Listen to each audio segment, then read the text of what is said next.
السلام علیکم ناظرین، آج کی سب سے اہم خبر افغانستان کے وزیر دفاع ملا یعقوب کے ایک بڑے انٹرویو سے سامنے آئی ہے، جس میں انہوں نے پاکستان، تحریک طالبان پاکستان، بلوچستان کے علیحدگی پسند گروہوں، داعش، القاعدہ اور امریکہ سمیت کئی اہم موضوعات پر کھل کر بات کی۔ آئیے اس خبر کو ڈیٹیل کے ساتھ سمجھتے ہیں۔ ملا یعقوب، جو کہ طالبان کے بانی ملا عمر کے بیٹے ہیں اور آج افغانستان کے وزیر دفاع ہیں، انہوں نے بی بی سی کو دیے گئے انٹرویو میں کہا کہ پاکستان کے سیکورٹی ادارے کمزور ہیں اور یہ کمزوری چھپانے کے لیے وہ افغانستان پر الزام لگاتے ہیں۔ ملا یعقوب کے مطابق تحریک Taliban Pakistan, T T P اور بلوچ علیحدگی پسند پاکستان کے اندر کاروائیاں کرتے ہیں۔ یہ گروہ افغانستان سے داخل ہو کر پاکستان کے اندر سینکڑوں کلومیٹر کا سفر کرتے ہیں اور بڑے شہروں میں حملہ کرتے ہیں۔ سوال یہ ہے کہ اگر واقعی افغانستان سے آتے ہیں تو پاکستان کے ادارے انہیں سرحد کے اندر کیوں نہیں روکتے؟ یہاں ناظرین یاد رکھیں کہ پاکستان بارہا طالبان حکومت پر یہ الزام عائد کرتا آیا ہے کہ ٹی ٹی پی اور بی ایل اے افغان سرزمین استعمال کر رہے ہیں۔ پاکستانی فوج کے ترجمان نے رواں سال بھی کہا تھا کہ 104 شدت پسند کو سرحد پار سے آتے ہوئے مارا گیا،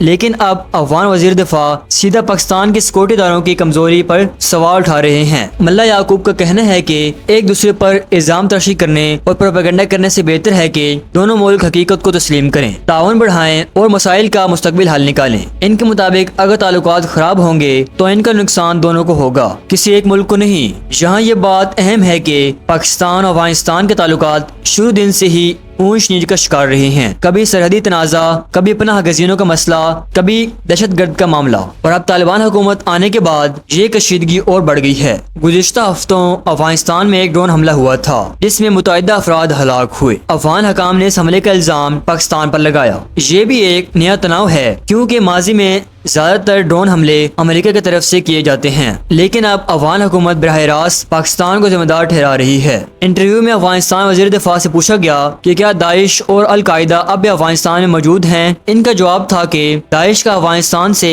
مکمل خاتمہ ہو گیا ہے۔ کوئی بھی گروہ جو افغانستان یا کسی دوسرے ملک کے لیے خطرہ ہو وہ اب افغانستان میں موجود نہیں۔ القاعدہ کے ساتھ طالبان کے تعلقات 2001 میں ہی ختم ہو گئے تھے جب امریکہ نے افغانستان پر حملہ کیا تھا۔ ملا یعقوب نے یہ بھی کہا کہ طالبان نے دوحہ معاہدے میں وعدہ کیا تھا کہ افغانستان کی سرزمین کسی کے خلاف استعمال نہیں ہوگی اور 4 سالوں میں ایسا کوئی ثبوت امریکہ نہیں دے سکا۔ لیکن ناظرین یاد رہے کہ امریکہ نے سن 2022 میں دعویٰ کیا تھا کہ القاعدہ کے سربراہ ایمن الظواہری کو کابل میں ڈرون حملے میں مار دیا گیا۔ افغان حکام نے اس کی تصدیق کبھی نہیں کی بلکہ کہا کہ وہ اس کی تحقیقات کر رہے ہیں۔ ملا یعقوب کے مطابق افغانستان میں سیکورٹی کی صورتحال تسلی بخش ہے۔ ان کا کہنا ہے کہ کبھی کبھار واقعات ہوتے ہیں لیکن وہ دنیا کے ہر ملک میں ہوتے ہیں۔ ان کے بقول افغان آرمی میں اس وقت 1.5 لاکھ اہلکار ہیں۔ وقت کے ساتھ ساتھ آرمی کو مزید مضبوط اور بڑا کیا جائے گا۔ انٹرویو کے آخر میں ان سے پوچھا گیا کہ افغانستان عالمی سیاست میں کہاں کھڑا ہے۔ ان کا کہنا تھا کہ ہم چاہتے ہیں کہ بڑی طاقتوں کے درمیان توازن قائم رکھیں۔ چین اور روس کے ساتھ تعلقات اچھے ہیں اور وہ خود بھی ہم سے تعلقات چاہتے ہیں، لیکن ہم امریکہ کے ساتھ بھی